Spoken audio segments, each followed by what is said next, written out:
హల్లెలూయా, హల్లెలూయా. అందరం ఒకసారి గట్టిగా చప్పట్లు కొట్టి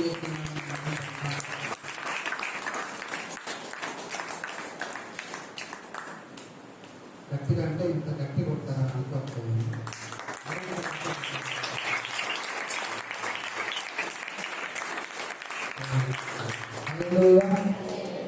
ప్రేమ దేవుడు కదా, దేవుడి మందిరంలో మనం ఏం చేసినా యేసయ్యకి మహిమ కలుగునట్టు చేయాలి.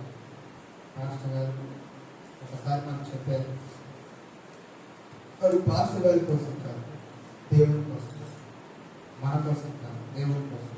మనమందరం యేసయ్యని మహిమపరచడానికి వచ్చాం, మనుషులను మహిమపరచడానికి కాదు, మనుషుల వైపు చూసి కాదు కదా మనం వచ్చింది. కాబట్టి మనం ఏమి చేసి పాట పాడినా, ప్రార్థన చేసినా, చప్పట్లు పెట్టినా, వాయిద్యాలు వాయించిన, మనం బట్టలు వేసుకున్నా, సాక్ష్యం చెప్పిన, మనం ఏమి చేసినా అది దేవుడికి మహిమ వచ్చినట్టుగా మనము చేయాలి. దేవునికి స్తోత్రం చెల్లిద్దాం. హల్లెలూయా, హల్లెలూయా, హల్లెలూయా. అందరూ బాగున్నారా? ఎంత బాగున్నారా? అందరూ ఒకసారి చూడండి, అందరూ బాగున్నారు కదా. నేను మీ అందరికీ చూస్తున్నా, మీరు నాకే చూడాలి. అమ్మా అందరూ వైపు అందరూ ఒకరికొకరు చూసుకొని మీరు బాగున్నారని పలకరిస్తున్నాను. అమ్మా బాగున్నారని వందనాలు చెప్పుకోండి, పలకరిస్తున్నాను. చెప్తున్నారా? దేవుడికి స్తోత్రం చేయండి. హల్లెలూయా. ఒక తండ్రి ఇంటి దగ్గర నుంచి బయటకు వెళ్తూ తన పిల్లలకు చెప్పాడు, నాన్న నీకు పలాది తీసుకొని వస్తాను అని చెప్పాడు. ఏదో చెప్పాడు. ఆ పిల్లలు మా నాన్న ఎప్పుడు వస్తాడా బన్నా అది చిన్నగా, మా నాన్న ఆటో వేసుకుని వెళ్ళాడు, మా నాన్న ఏం అప్పలు చేస్తాడు అని ప్రతి పిల్లలు కూడా వాళ్ళ నాన్న ఎప్పుడు వస్తారా, ఏం అప్పలు చేస్తారా అని ఎదురు చూస్తారు. అంతే కదా. ఒకవేళ భర్త ఏదైనా ఊరు వెళ్తూ తన భార్యతో చెప్పి వెళ్ళాడు, ఆ స్త్రీ నా భర్త ఎప్పుడు వస్తాడని ఎదురు చూస్తుంది. సరే ఏం చేస్తాడనేది తర్వాత ఎదురైతే చూస్తాడు. ఏదో చెప్పేది నాకు కొంతమంది కావాలని చెప్పాను. సరే వచ్చేవాడిని కూడా ఎంతో ఎదురు చూస్తుంది.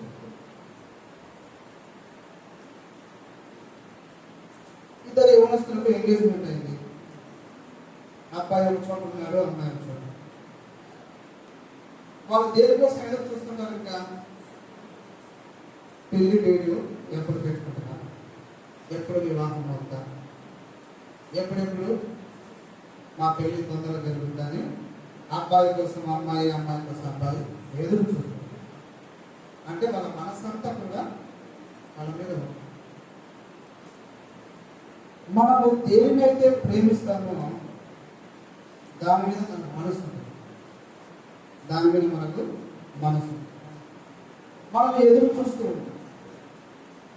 ప్రేమ దేవుడు కదా. అలాగే యేసుక్రీస్తు ప్రభువు వైపు మనము ఎలా ఎదురు చూడాలి అంటే, ఒక పిల్లవాడు తన తండ్రి ఏం చేస్తాడా, ఎప్పుడు వస్తాడా అని ఎదురు చూసినట్టు, తన భార్య నా భర్త ఎప్పుడు వస్తాడా, ఏం చేస్తాడా అని ఎదురు చూసినట్టు, ఒక ఎంగేజ్మెంట్ అయినటువంటి అబ్బాయి అమ్మాయి ఎప్పుడైతే వివాహం జరుగుతుందా అని ఎదురు చూసినట్టు మనం యేసుక్రీస్తు కొరకు ఏం చేయాలి? ఎదురు చూడాలి. దేవుని మీద మనము అలాంటి మనసు పెట్టుకోవాలి. దేవుని మీద మనము అంత ఆశతో ఆయన మీద ఆధారపడాలి, ఆయన మీద మనము ఆనుకొని జీవించాలి. పిల్లలు చూడాలి. హలో, నేను నీ వైపు చూస్తాను, అందరి వైపు చూస్తాను, మీరు వాక్యం వింటున్నారా లేదా అనేది చూస్తాను. మనం అన్నం తినేటప్పుడు మనం ఎవరి వైపు చూస్తామా? అసలు మన ప్లేట్కు మన నోటికి పని పెట్టు, పక్కన ఏం జరుగుతుంది మనకు తెలియదు. దేవుని జీవం కలిగినటువంటి వాక్యము మనం ఇప్పుడు వింటున్నాం. దేవుని మాటలు వింటూ ఉన్నాం. కాబట్టి విన్న 2 మాటలైనా శ్రద్ధగా వినాలని మీకు ప్రేమతో మనవి చేస్తున్నాను. ప్రేమైన దేవుడు పిల్లగా, యేసుక్రీస్తు వైపు మనము చూచుట, దేవుని వైపు మనం చూడాలి. ఎలా చూడాలి ఇప్పుడు చెప్పాను. యేసుక్రీస్తు వైపు మనము చూడాలి. లోకం వైపు చూసిన వారు, దేవుని వైపు చూసిన వారు, అలాగే దేవుడు మన వైపు చూస్తున్నాడు. దేవుని వైపు చూసిన వారి జీవితాలు ఎలా ఉన్నాయి, లోకం వైపు చూసిన వారి జీవితాలు ఎలా ఉన్నాయి, దేవుడు మన వైపు చూసినప్పుడు మనం ఎలా ఉంటున్నాము,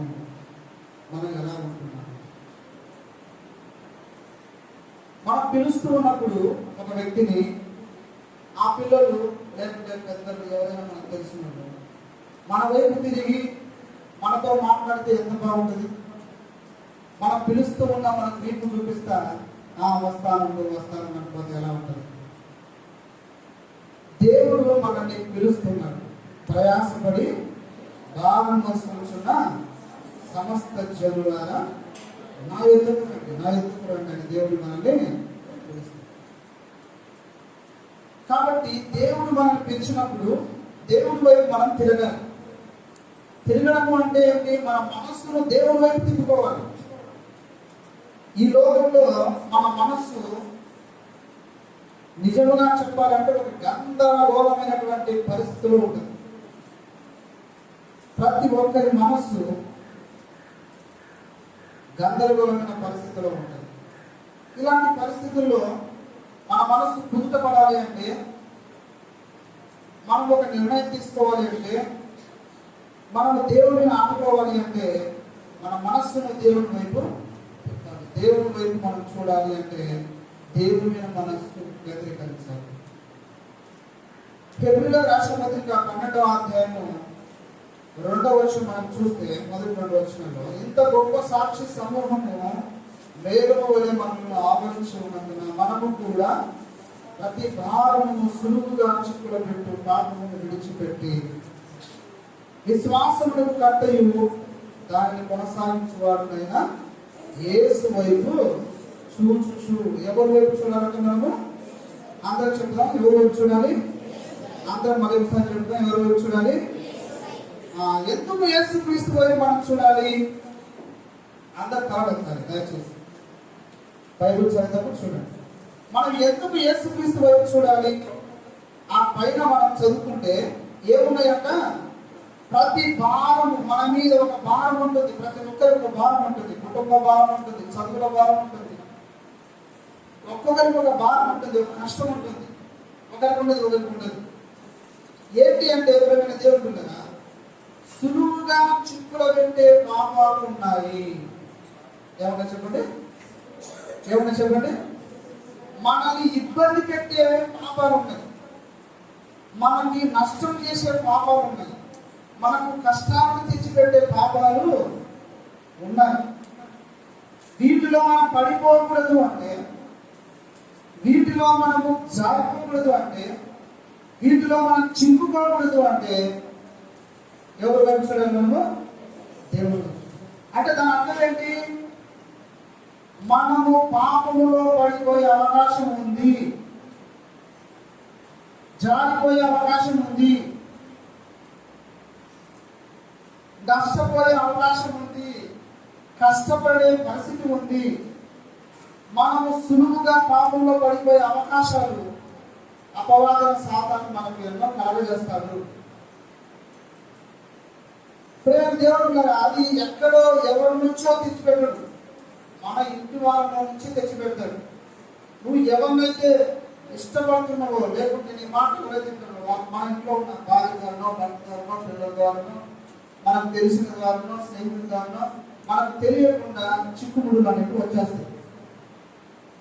విశ్వాసంలో మనం ఎదుగుతున్నప్పుడు బయట నుంచి కాదు మనకు వచ్చే ఆటంకాలు, బయట నుంచి వచ్చే ఆటంకాలను మనం జయించాం.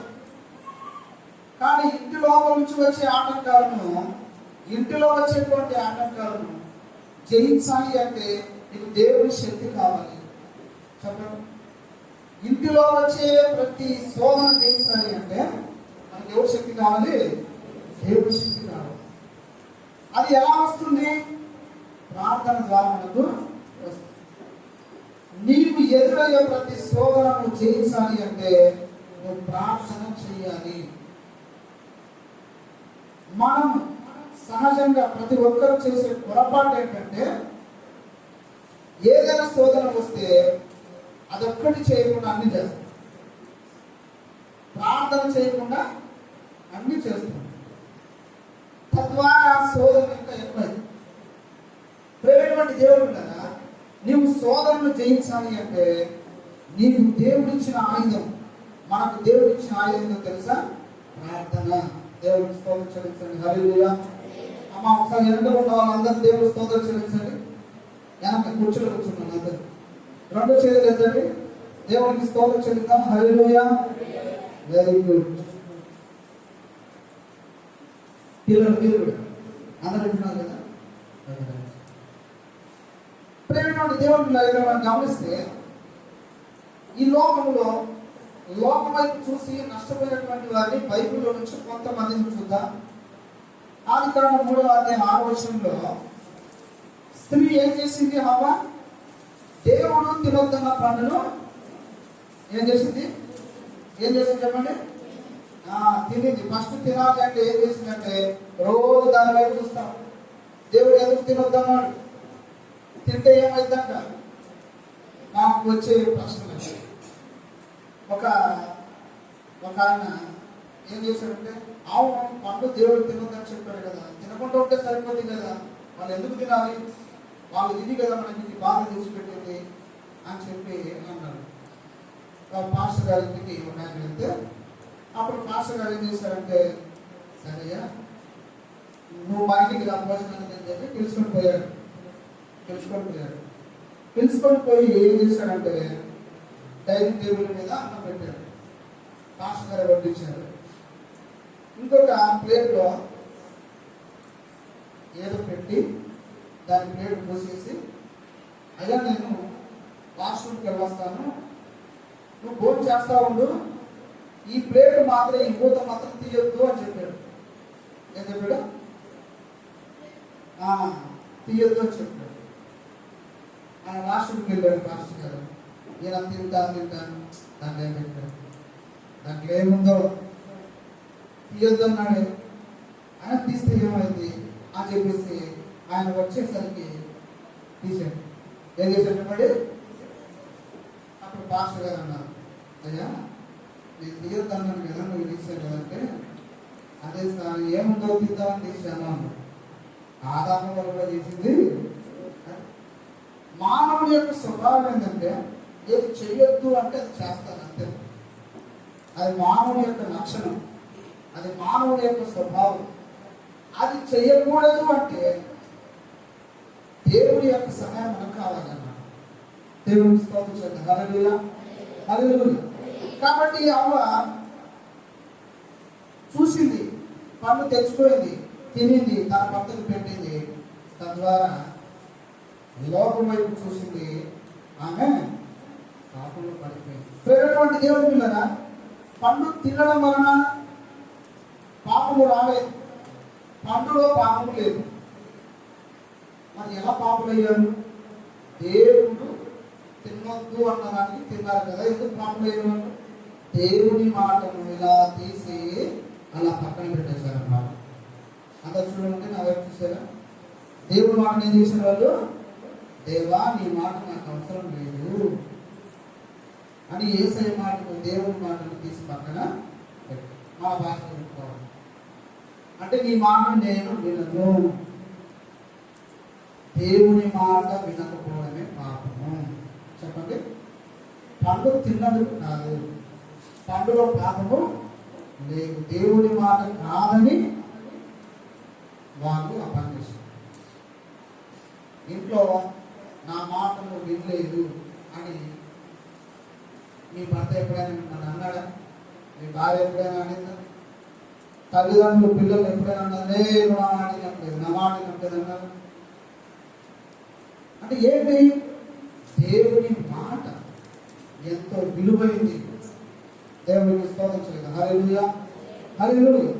ప్రేమైనటువంటి దేవుడు కదా, లోకం వైపు చూసినటువంటి అమ్మగారు పండు తిన్నారు. పాపాన్ని లోకానికి పరిచయం చేశారు. పాపాన్ని లోకానికి పరిచయం చేశారు. ఈ విధంగా బైబిల్లో చెప్పుకుంటూ పోతే ప్రేమైనటువంటి దేవుడు కదా, ఆదికాండ 6వ అధ్యాయంలో 6 నుంచి 2 వచనం చూస్తే, దేవుని కుమారులు నరుల కుమార్తెలు చక్కని వారిని చూసి వారందరిలో తమకు మనసుకు వచ్చిన స్త్రీలను వివాహము చేస్తారు. వివాహం చేసుకోవడం తప్పు కాదు, వివాహం చేసుకోవడం పాపం కాదు. హెబ్రీయుల రాసిన పత్రిక 13:4 మనం చూస్తాం కదా, వివాహము అన్ని విషయాలలో ఘనమైనది. ఇక్కడ ఏంటి అర్థమవుతుంది మనకు? ప్రేమైనటువంటి దేవుడు కదా, తమకు మనస్సుకు వచ్చిన స్త్రీలను, తనకు ఇష్టం వచ్చిన వారు, దేవుడికి నచ్చిన వాళ్ళని కాదు, తల్లిదండ్రులకు నచ్చిన వాళ్ళని కాదు. సంసోను వెళ్ళి ఒక అమ్మాయిని చూశాడు, ఫిలిష్తీయుల అమ్మాయిని. ఇంటికి వచ్చి వాళ్ళ అమ్మకు అలా చెప్పారు. వాళ్ళు ఏమన్నారంటే, మన ఇంట్లో, మన వంశంలో, మన కుటుంబంలో అమ్మాయి లేదని అని చూసి వచ్చావా అని చెప్తే, లేదు నాకు కావాలి అమ్మాయి అంటే, సరే పెద్దలు చెప్పేసరికి ఆ అమ్మాయిని ఇచ్చి వివాహానికి మాట్లాడానికి వెళ్తారు. సరే తర్వాత పెద్ద స్టోరీ జరిగింది, మనందరికీ తెలుసు. ఇక్కడ జరిగినటువంటి పరిస్థితి ఏంటంటే, నాకు నచ్చింది కాదు, దేవునికి నచ్చింది నేను చేయాలి, తల్లిదండ్రులకు నచ్చింది మనము చేయాలి. అర్థమైంది? దేవుడికి స్తోత్రం చెల్లించండి. హల్లెలూయా. అక్కడ వివాహం చేసుకోవడం తప్పు కాదు, పాపం కాదు. ఎవరి ఇష్టానుసారంగా వారు జీవించకూడదు, దేవుని ఇష్టానుసారంగా మనము జీవించాలి, తల్లిదండ్రులకు ఇష్టానుసారంగా మనము జీవించాలి. ప్రేమైనటువంటి దేవుడు కదా, కాబట్టి దేవుని మనసుకు నచ్చని వారిని వారు వివాహం చేసుకొని దేవుని మనసును బాధ పెట్టారు. అర్థమవుతుందండి? చెప్పండి. దేవుని మనసుకు నచ్చని వారిని, దేవునికి ఇష్టం లేదని వారు చేసుకొని దేవుని మనసును గాయపరిచారు. అదన్నమాట. లోకం వైపు చూస్తే మన ఇష్టాన్ని నెరవేర్చుకుంటాం. లోకం వైపు చూస్తే అంత నాది, నేను చెప్పినట్టే జరగాలి, నేను చెప్పినట్టే ఉండాలి, నేను చెప్పినట్టే జరగాలి, నాకు కోరిందల్లా కావాలి, నేను ఏం చెప్తే జరగాలి అని మనకి ఎప్పుడు అనుకుంటున్నాం. దేవుడు చెప్పింది నా జీవితంలో జరగాలి. దేవునికి స్తోత్రం చెల్లిద్దాం. హల్లెలూయా, హల్లెలూయా. ప్రేమైనటువంటి దేవుడు కదా, ఆదికాండ 9వ అధ్యాయంలో ఒక సంఘటన మనకు కనబడుతుంది. హాము అనేటువంటి ఒక అతను ఉన్నాడు. ఎవరైనా నోవాహు కుమారుడు ఒక అతను. సరే, ఈ హాము చేసినటువంటి పరిస్థితిని మనం చూస్తే, ప్రేమైనటువంటి దేవుడు కదా, అతని తండ్రి ద్రాక్షరసం తాగి దిగంబరుడిగా ఉన్నాడు. అది చూసి వాళ్ళ ఇద్దరు అన్నలకు వెళ్ళి చెప్పారు. వాళ్ళు వెళ్ళి దాన్ని కప్పిపుచ్చారు. ఇప్పుడు ఆయన చేసిన దానికి తర్వాత తండ్రి మేలుకొని ఆయనను సేవించాడు అనమాట. ఆయన చేసిన తప్పేంటి చెప్పండి? ఇక్కడ వాళ్ళ నాన్న ద్రాక్షరసం తాగి వస్త్రాలు లేకుండా పడుకొని ఉన్నాడు, మత్తుగా ఉండి పడుకొని ఉన్నాడు. అతను చూశాడు. ఆ పోయి వాళ్ళ ఇద్దరు అన్నదమ్ములకు చెప్పాడు. వాళ్ళు వెళ్ళి వెనక నుంచి వెళ్ళి ఒక దుప్పటి కప్పారు. వాళ్ళ నాన్న వేరుకు వచ్చిన తర్వాత ఎవరైతే చేసిందని అడిగి పలానా హామును వాళ్ళ నాన్న శపించాడు. ఇప్పుడు హాము చేసిన తప్పేంటి అంటే, సరే తెలిసి చూశాడో తెలియక చూశాడు. ఆ పని ఏదో ఆయనే, ఆ దుప్పటి ఏదో ఆయన చెప్పేసింటే అంత పోయేదన్నమాట. తాను చూసింది మరలా వీళ్ళిద్దరు చెప్పారు. అది తప్పు. అర్థమవుతుందండి?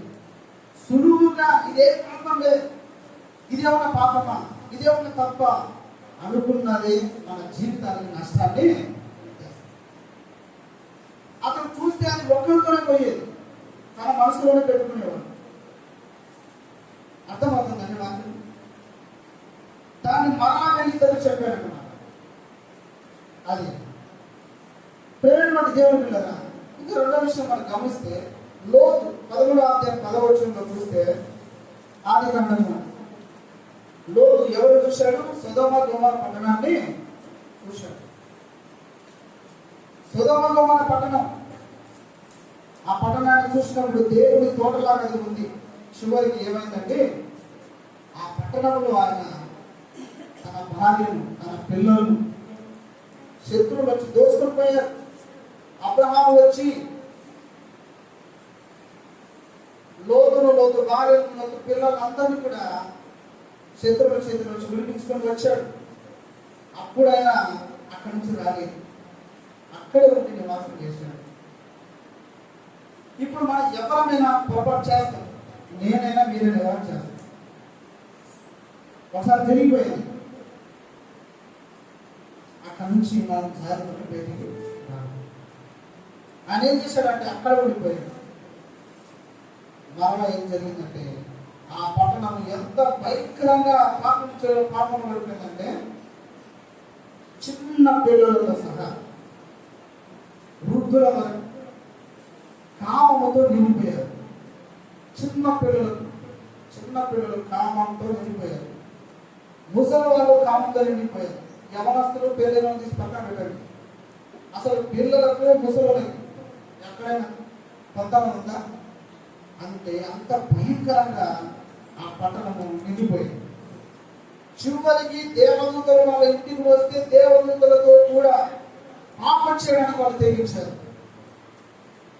అంత తీవ్రంగా ఆ పట్టణంలో వాళ్ళు ఉన్నారండి. అయితే దేవుడు వారిని తప్పించడానికి దేవదూతలను పంపించాడు. మనం ఈ లోకమంతా పాపంతో నిండి ఉన్నా నువ్వు దేవుడి కోసం, మన దేవుడి కోసం జీవిస్తే దేవుడు లోకింటికి దేవదూతలు పంపించినట్టు మనల్ని ఇక్కడ తప్పిస్తాడు. దేవుడికి స్తోత్రం. హల్లెలూయా, హల్లెలూయా. ప్రేమటువంటి దేవుడు పిల్లరా, లోతు బయటికి వచ్చాడు. లోతు బాగా ఏమైంది? వెనక్కి తిరిగి చూడొద్దంటే వెనక్కి తిరిగి చూసింది. నాకు ఉప్పు స్థలం ఉన్నాయి. ఏం చూసింది? దేవుడిని కాదని లోకాన్ని చూసింది. వెనక్కి తిరగొద్దు అన్నది తప్ప అంటే వెనక్కి తిరగొద్దు అన్నది తప్ప అంతే కదా చెప్పింది దేవుడు. వెనక్కి తిరిగి చూడొద్దు అన్నాడు. ఏమన్నా మీరు వస్తా ఇంత రాయి ఎత్తుకొని రావాలి, లేకపోతే ఇంత బండ ఎత్తుకొని రావాలి, తల మీద ఇంత బరువు వేసుకొని రావాలని చెప్పిన దేవుడు ఏం చెప్పడు. ఎక్కడికి తిరగొద్దు అన్నాడు. సులువుగా చిక్కులో పెట్టే పాపం ఇవన్నీ కూడా తినవద్దు అంటే తిన్నారు, చూడద్దు అంటే ఎనిమిది చూసాం. అర్థమవుతుందని సులువుగా చిక్కులు పెట్టేటువంటి పాపం. లోటు వైపు చూస్తే సులువుగా చిక్కులు పెట్టే పాపాలు మనల్ని ఎన్నో ఇబ్బందులు పెడతాయి. ఆది కాండం 19:34 మనం చూస్తే లోతు పెద్ద కుమార్తె, చిన్న కుమార్తె ఇద్దరు కూడా లోయలో ఉన్నారు. జాగ్రత్తలు వినండి ప్రేమ దేవుడు కదా, జాగ్రత్తలు వినండి అందరూ కూడా. మీరు అందరూ మీ తలెత్తి పైకి చూడండి. మీరు పైకి చూడనప్పుడు మాత్రమే చూడండి. దయచేసి శ్రద్ధగా వింటారని ప్రేమతో మనం చేస్తున్నాం. ఎందుకంటే దేవుని మాటలే మనల్ని బ్రతికిస్తాయి. ఈ లోకంలో దేవుని మాటలు మనల్ని బ్రతికిస్తాయి. ఇక్కడ మనం గమనిస్తే లోతు ఇద్దరు కుమార్తెలు, లోతు భార్య బయటకు వచ్చారు కదా. లోతు భార్య ఉపస్థానం అయిపోయింది. లోతు ఇద్దరు కుమార్తెలు ఉన్నారు, లోతు ఉన్నారు, ముగ్గురు ఉన్నారు. ఆ లోయలో నివాసం చేస్తున్నారు. పెద్దమ్మాయి అంటా ఉంది, సర్వలోక మర్యాద చొప్పున పాల్గొనడానికి పురుషుడు లేడు కాబట్టి మన తండ్రిని ద్రాక్షరసం తాగించి మన తండ్రితో ఉందామని చెప్పి అక్కడ మాట్లాడుతున్నారు. తన తండ్రికి ద్రాక్షరసం తాగించి మత్తునిచ్చి పెద్ద అమ్మాయి తండ్రితో వెళ్ళింది. ఈ అమ్మాయి ఉంటుంది, నిన్న రాత్రి ఇలా వెళ్ళా నువ్వు అని చెప్పింది. తాను చెడ్డ కొద్ది ఏం చేసిందంట, మనమంతా అట్లా చేసిందంట. ఇప్పుడు వాళ్ళిద్దరూ ఆలోచించాల్సింది ఏంటి? సొదొమ గొమొర్రా పట్టణం ఒకటే కదా నాశనం అయిపోయింది. అన్నటువంటి మాటలు ఏంటంటే సర్వలోక మర్యాద చొప్పున మనతో వెళ్ళడానికి ఏ పురుషుడు లేడు. వీళ్ళ యొక్క విపరీత బుద్ధి ఎలా ఉందంటే అదే మా నాయన అవుతాడే, నా తండ్రి అవుతాడే అనేటువంటి ఏ మాత్రం కామన్ సెన్స్ వరకు లేదు. కామంతో నిండి ఉన్న వారి యొక్క ఆలోచన ఎలా ఉంటాయంటే ఇది చిన్నది, ఇది పెద్దది, ఇది తల్లి అవుతుంది, ఇది చెల్లి అవుతుంది, వదిన అవుతుంది, మరదలు అవుతుంది, ఇవన్నీ ఏముండవు. వాళ్ళ యొక్క ఇచ్ఛను నెరవేర్చుకోవడానికి, తుచ్చమైన ఆశను నెరవేర్చుకోవడానికి ఇష్టపడుతుంటది లోకం, సమాజం. ప్రేమ దేవుడు కదా, వీళ్ళు చేసినటువంటి పొరపాటు ఏంటంటే అబ్రహాం లేడా? అబ్రహాం ఉన్నాడా లేదా? పక్కనే ఉన్నాడు అబ్రహాం. అబ్రహాం సంబంధించిన పిల్లలు ఉన్నారా? చాలా మంది ఉన్నారు. వాళ్ళ తాత అవుతాడు. అరే మనం ఇలా ఉన్నాము నాన్న, మన తాత గారికి అబ్రహాం దగ్గరికి వెళ్దాం రా నాన్న అని చెప్పి వీళ్ళు అనలేదు, ఈయన అనలేదు. అంటే ఏ లోకంలో ఏ పురుషుడు లేడు, ఈయననే ఉన్నాడన్నట్టుగా వాళ్ళు ఊహించుకొని పొరపాటు చేశారు. అంటే ఒక తప్పు చేసేటప్పుడు, ఒక పాపం చేసేటప్పుడు మనకు ఎలా అనిపిస్తుంది అంటే మనం చేసింది కరెక్ట్, ఇది న్యాయమే, ఇది మంచిది అన్నట్టు ఉంటుంది. కానీ అది మనకి ఇష్టం వచ్చింది. ఒకసారి మనము దాన్ని ఆలోచించుకొని అలాంటి పాపంలో పడిపోకుండా ఉండడానికి దేవుడు ఇవన్నీ రాసి పెట్టాడు. ఇలా చేయాలని కాదు, బైబిల్లో ఇలా ఉంది కదా మనం ఇలా చేద్దామని కాదండి. చాలా మంది తెలియక బైబిల్లో అన్ని బూతులు ఉన్నాయి, తండ్రితో ఏ మాత్రమే పోయిందా అంత పోకూడదు, అది తప్పు అని దేవుడు రాయించాడు. అందుకోసమే కానీ ఇంకోసం దేవుడికి స్తోత్రం. హల్లెలూయా. ప్రేమటువంటి దేవుడి కదా, బైబిల్లో ఏది మంచిది, ఏది చెడ్డది, ఏది చేయాలి, ఏది చేయకూడదు, మనం ఎలా ఉండాలి అనేది దేవుడు రాయించాడు.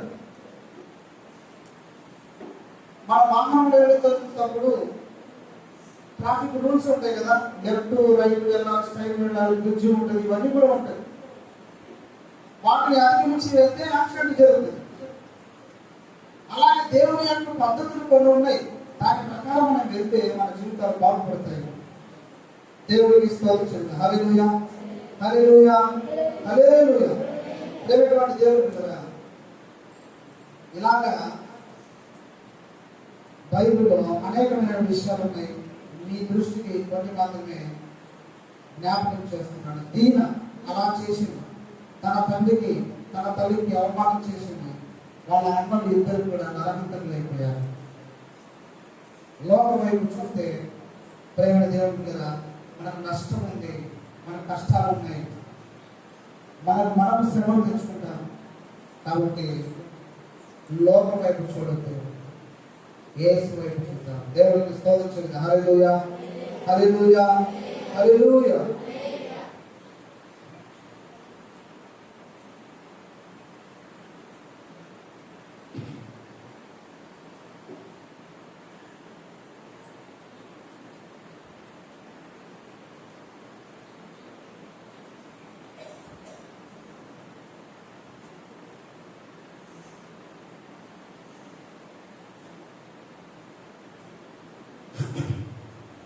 ప్రేమటువంటి దేవుడు కదా, మనం గమనించినట్లయితే బైబిల్ ఏ విధంగా చేసుకుంటూ పోతే అనేకమైన విషయాలు ఉన్నాయి.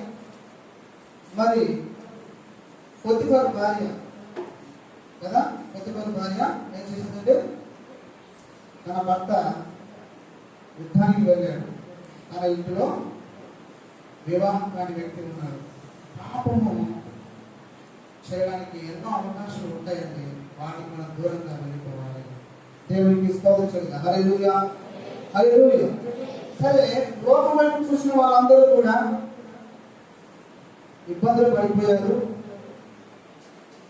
తద్వారా మనం నష్టపోతామని తెలుసుకున్నాం. మరి దేవుడి వైపు చూస్తే ఏం జరుగుతుంది? ఒకసారి చూడండి, యోబు 31వ అధ్యాయం 1వ వచనం. ఆయన అంటున్నాడు, నేను నా కన్నులతో నిబంధన చేసుకుంటాను, కన్యకను నేను ఎలా చూస్తాను అంటున్నాను. నేను దేవుడు తన కన్నులతో నిబంధన చేసుకుంటున్నాడు, ప్రమాణం చేసుకుంటున్నాడు. అందుకే దావీదు చూడండి 119వ కీర్తన 37వ వచనం. వ్యర్థమైన వాటిని చూడకుండా నా కన్నులు త్రిప్పివేయము. అందరూ పలుకుదాం ఒకసారి. వ్యర్థమైన వాటిని చూడకుండా నా కన్నులు త్రిప్పివేయము. మళ్ళీ పలుకుదాం. వ్యర్థమైన వాటిని చూడకుండా నా కన్నులు త్రిప్పివేయము. ఈ మార్గమును అనుసరించుటకు నన్ను బ్రతికించుము. అంటే లోకంలో వ్యర్థమైనవి ఎన్నో ఉన్నాయి. వాటిని చూడకుండా ఉండాలి అంటే మరి ఏం చేయాలంటే కన్ను ఉన్నది శూన్యంగానే కదా, కన్ను ఉన్నది శూన్యంగానే కదా అని మనం అనుకుంటాం. మరి ఉంటే ఏం చూడాలి?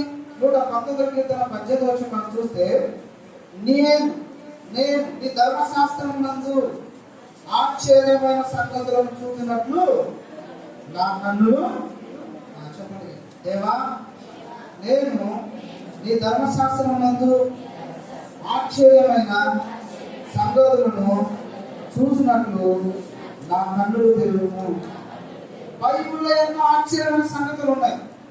ప్రేమ దేవుని పిల్లరా, ఇక్కడ చూడండి, గమనించినట్లయితే మన చేతిలో బైబిల్ ఉంది, మన చేతిలో మొబైల్ ఉంది. మనం ఏది చూడాలన్నా మన ఇష్టమే. బైబిల్ చూసినా మన ఇష్టమే, మొబైల్ చూసినా మన ఇష్టం. మొబైల్లో చాలా మంది ఏమంటారు, మొబైల్ మంచిది. ఎవరంటారు ఒక వ్యక్తి, ఎలా వచ్చామంటే నేను దొంగలు ఎక్కి వచ్చాను అన్నాడు. ఎలా అంట? దొంగలను ఎక్కి, చెప్పండి ఎలా వచ్చాడంట? దొంగ ఎక్కి వచ్చాను అన్నాడు. ఇతరు రైలు దొంగదా? రైలు దొంగలా అంటే ఆయన దొంగలాంటి వచ్చాడు. అది చెప్పాల్సింది పోయి రైలు దొంగది అని. ప్రేమటువంటి దేవుని పిల్లగా, కాబట్టి మొబైల్లో మంచిది ఉంది, చెడ్డది ఉంది. మొబైల్లో మంచిది ఉంది, చెడ్డది ఉంది. మంచిది చూసినా చెడ్డది చూసినా ప్రేమటువంటి దేవుని పిల్లగా అది మన ఇష్టమే, అది మన ఇష్టమే. కాబట్టి లోకంలో ఎటు చూసినా మనము పాపంలో పడిపోయే అవకాశాలు ఎక్కువ ఉన్నాయి. కాబట్టి మనం అవకాశం దొరికినప్పుడల్లా బైబిల్ చదవాలి. దేవునికి స్తోత్రం చదివాం. హల్లెలూయా, హల్లెలూయా. కాబట్టి ఉదయాన్నే లేచినప్పుడు మనం బైబిల్ చదవాలి. ఉదయాన్నే లేచినప్పుడు మనం ప్రార్థన చేసుకోవాలి. దేవా, నేను, నా కుటుంబం, నా పిల్లలు కాపాడండి అయ్యా. నా పిల్లలకు భద్రతనివ్వండి, నా కుటుంబాన్ని కాపాడండి అని యోబు ప్రార్థన చేసిన రీతిగా మన కుటుంబాన్ని దేవుని చేతికి అప్పగించాలి. దేవునికి స్తోత్రం చేయండి. హల్లెలూయా, హల్లెలూయా. దేవా, నన్ను, నా కుటుంబాన్ని, నా పిల్లలను నీ చేతిలో పెడుతున్నాను. ఇదిగో నేను నా పనుల మీద వెళ్తున్నాను. నేను నా పిల్లల్ని 24 గంటలు నేను చూడలేను. నా పిల్లలకు భద్రత నువ్వే, నా కుటుంబానికి భద్రత నువ్వే. ఇశ్రాయేలును కాపాడువాడు కునుకడు, నిద్రపోడు. దేవుని యొక్క కనుచూపులో మనం ఉన్నప్పుడు దేవుని యొక్క భద్రత మనకు ఉంటుంది. ఒక తల్లి తన బిడ్డకు పాలిస్తూ బిడ్డ భయపడుతుందని చేసింది. మరి బిడ్డ భయపడితే తల్లి చేసింది, ఆ తల్లి భయపడితే దేవుడు మన మీద తన హస్తాలను ఉంచి మంచి నిద్రను దేవుడు ఇస్తాడు. తన దూతలు మనకు కాపుదలలో ఉంచుతాడు. దేవుని యొక్క దూతలు మనకు తోడుగా ఉంటారు. నీ రాకపోకలు యెహోవా నిన్ను కాపాడుతాడు. ఇది మొదలుకొని నిరంతరం దేవుడు నిన్ను కాపాడే దేవుడు, పోషించేటువంటి దేవుడు. కాబట్టి దేవుడు కదా, మన దేహానికి దీపము కన్నే. మత్తయి సువార్త 6వ అధ్యాయం 22 మనం చూస్తే, నీ దేహమునకు దీపము కన్నే కనుక నీ కన్ను చెడినదైతే నీ దేహం అంతా కూడా చెడిపోతుంది. కాబట్టి ఇప్పుడు దేవుడు కదా, మన కన్నులను పవిత్రపరచునైన నేను బైబిల్లో ఉన్న విషయాలు తెలుసుకోవడానికి లోకంలో నేను వ్యర్థమైన వాటిని చూడకుండా నాకు సహాయము. కొన్ని అన్ఎక్స్పెక్టెడ్గా మనం చూస్తాం. అయితే ఆ సాయంత్రం దేవా నేను తెలియక ఇలా చూశాను, ఇలా మాట్లాడాను, నన్ను క్షమించున్నాయని ఒక్క మాట ప్రార్థన చేస్తే దేవుడు మనల్ని క్షమిస్తాడు. దేవుడికి స్తోత్రం. హల్లెలూయా, హల్లెలూయా. ప్రేమైనటువంటి దేవుడు కదా. కాబట్టి పేతురు అపొస్తలుల కార్యములు 10వ అధ్యాయం మనం చూస్తే ఆయన మరి మధ్యాహ్న కాల సమయంలో మిద్దె మీదకి ఎక్కి ఆయన ఏం చేస్తున్నాడు అంటే ప్రార్థన చేస్తున్నాడు. ఏం చేస్తున్నాడు చెప్పండి? ప్రార్థన చేస్తున్నాడు కాబట్టి పరలోకములో ఉండి ఒక దుప్పటి నలువైపులా ఆ దర్శనం ఆయన చూశాడు. ఆ దుప్పటిలో చతుస్పాద జంతువులు, పక్షులు, పురుగులు ఇవన్నీ ఉన్నాయి. అందులో దేవుడు మాట్లాడుతున్నాడు. పేతురు వాటిని చంపుకొని తిను అన్నాడు. పేతురు అన్నాడు, అయ్యా అపవిత్రమైనవి, నేను వాటిని తినను అన్నాడు. దేవుడు మరలా మాట్లాడాడు, మరలా నేను తినను అన్నాడు. అవి మరలా పరలోకానికి వెళ్ళాడు. ఇద్దరు మనుషులను దేవుడు ఆ ఇంటికి పంపించాడు. ప్రేమ దేవుడు కదా. కొర్నేలి ఇంటికి పంపించినప్పుడు ఆ ఇంటిలోనికి పేతురు వెళ్ళి ప్రసన్నం చేశాడు. ఆ ఇంటిలో ఉన్న వాళ్ళందరూ కూడా రక్షణ పొందారు. వారు అన్యులు. అంటే పేతురు ప్రార్థన చేస్తుంటే ఆయనకు కనపడింది ఏంటి? ఒక కుటుంబం నశించిపోతుంది. ఆ ఇంటికి వెళ్ళి నువ్వు ప్రార్థన చెయ్యి, ఆ ఇంటికి వెళ్ళి నువ్వు వాక్యం చెప్పు. మనం ప్రార్థన చేస్తే దేవుడు మనకు జరగబోయే విషయాలను, మనకు ఆపదలో నుంచి తప్పించుకునే విషయాలను దేవుడు మనకు చూపిస్తాడు. షడ్రక్ మెషక్ అబేద్నెగో ప్రార్థన చేసి శోధన నుంచి తప్పించబడ్డారు. దానియేలు సింహాల బోల నుంచి తప్పించబడ్డాడు. పేతురు చెరసాల నుంచి విడిపించబడ్డాడు. పౌలు సీలలు ప్రార్థన ద్వారా బయటికి వాళ్ళు వచ్చారు. ప్రార్థన మనకు గొప్ప శక్తిని ఇస్తుంది. ప్రార్థన ద్వారా ఆయన మధ్యాహ్న కాలంలో ప్రార్థన చేశాడు కాబట్టి పరలోక సంబంధమైన దృశ్యాన్ని ఆయన చూశాడు. యోహాను దేవుడి సన్నిధిలో ప్రార్థన చేశాడు కాబట్టి ప్రకటన గ్రంథాన్ని ఆయన రాశాడు. ప్రార్థన చేస్తే దేవుడు మనకు మంచి తలంపులను ఇస్తాడు, మంచి ఆలోచనలు ఇస్తాడు, మంచి ఉద్దేశాలను ఇస్తాడు. మన జీవితాన్ని సరైన మార్గంలో నడిపించి మనకు సహాయము చేస్తాడు. మనం ఆశీర్వదించబడతాం, మనము ఫలింపబడతాం, మనకు క్షేమము ఉంటుంది. దేవుడికి స్తోత్రం చెప్తాం. హల్లెలూయా, హల్లెలూయా. ప్రియమైనటువంటి దేవుడు కదా. దేవుని వైపు చూసిన వారిని పేతురును మనం చూసాం, యోబును మనం చూసాం, దావీదును మనం చూసాం. అయితే దేవుడు మన వైపు చూస్తూ ఉన్నాడు. దేవుడు మన వైపు చూస్తున్నాడు. ఆదికాండం 7వ అధ్యాయం 1వ వచనం మనం చూస్తే నోవాహుతో దేవుడు అంటున్నాడు, ఈ తరము వారిలో నా దృష్టికి నీవే నీతిమంతుడుగా కనపడ్డావు. నోవాహు కాలంలో ప్రేమైనటువంటి దేవుని బిడ్డలారా, లోకము బలత్కారంతో నిండి ఉంది, పాపంతో నిండి ఉంది. అయినప్పటికీ నోవాహు ఎలా ఉన్నాడంట? బైబిల్లో ఉన్నటువంటి నోవాహును దేవుడు చూస్తూ ఉన్నాడు. చూసినప్పుడు ఆయన దేవుడి దృష్టికి నోవాహు ఎలా కనపడ్డాడంట? నీతిమంతుడుగా. తన చుట్టూరు పాపం చేసేవాళ్ళు ఉన్నారు, ఆయన పాపంలో పడిపోకుండా ఉన్నాడు. దేవుడికి స్తోత్రం చెప్తాం. హల్లెలూయా, హల్లెలూయా. సర్వసాధారణంగా మనుషులు చెప్పే మాట ఏంటంటే, ప్రేమైన దేవుడు కదా, గమనించినట్లయితే ఎవరైనా పొరపాటు చేస్తే మనం చేయాలని ఎవరు అనుకోవద్దు. దయచేసి దేవుడు ఆ పాపంలో నుంచి దేవాన్ని తప్పించు అని తప్పుకోవడానికి మనం ప్రయాసపడితే దేవుడు మనకు తప్పకుండా సహాయం చేస్తాడు. దేవుడికి స్తోత్రం చెప్తాం. హల్లెలూయా, హల్లెలూయా. ప్రేమైనటువంటి దేవుడు కదా. దేవుడు మోషేను చూసినప్పుడు దేవుడి ఇల్లంతటిలో మోషే ఎలా ఉన్నాడంట? నమ్మకంగా ఉన్నాడు. 3వ అధ్యాయం 2వ వచనం హెబ్రీయులకు రాసిన పత్రికలో చూస్తే దేవుడు మనల్ని చూసినప్పుడు మనం దేవునికి నమ్మకంగా ఉండాలి, కుటుంబంలో నమ్మకంగా ఉండాలి, సమాజంలో నమ్మకంగా ఉండాలి, తల్లిదండ్రులకు నమ్మకంగా ఉండాలి, ప్రతి ఒక్కరు దేవుణ్ణి నమ్మాలి. ప్రతి ఒక్కరు ఇంటిలో ఒకరిని ఒకరు నమ్ముకోవాలి. ఒకరి పట్ల ఒకరికి నమ్మకం ఉండాలి. ఒకరి పట్ల ఒకరికి విశ్వాసం ఉండాలి. ఒకరి పట్ల ఒకరికి నమ్మకం ఉంటే ఏమవుతుందో తెలుసా అండి? నమ్మకమైన వాడికి దీవెనలు మెండుగా ఉంటాయి. నమ్మకమైన వాడు ఔషధము వంటి వాడు. నమ్మకమైన రాయవారి ఔషధము వంటి వాడు.